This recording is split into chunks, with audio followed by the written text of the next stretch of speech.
You join in this role at a period of high uncertainty for the global economy. I'm wondering how this is feeding through to your outlook, particularly as met coal obviously crucial in the steel-making process, and we've been looking at really the patchy recovery in China in that.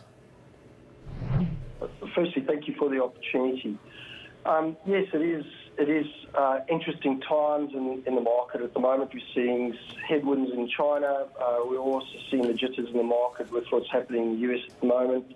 And then also the thermal coal price in the last week or so has taken a bit of a tumble, which I think has put a bit of a drag on stocks that are in met coal. But our outlook for met coal long-term is still positive. We see it above the long-term average. And the reason for that is, as you said, met coal is a critical mineral. It finds its way into every element of our lives because it's the fundamental input to producing steel.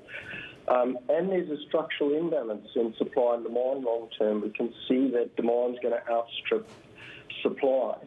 And that's going to create buoyancy in pricing and structural support for pricing long-term. So we're very bullish about the market in the medium to long-term.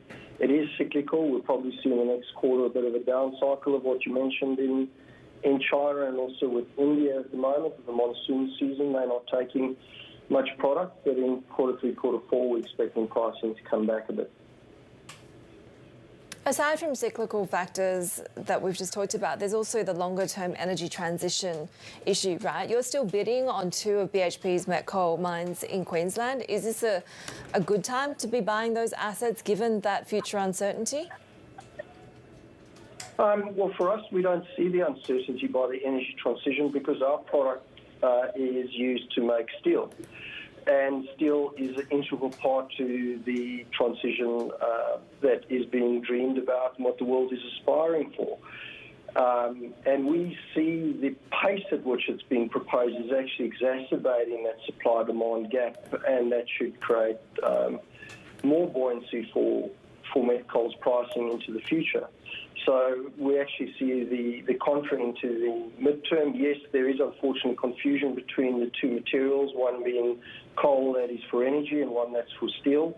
I think the more that we educate the market and understand that there are distinctly different materials and they're used for different uses, the market will understand better and see the long-term future in met coal versus thermal.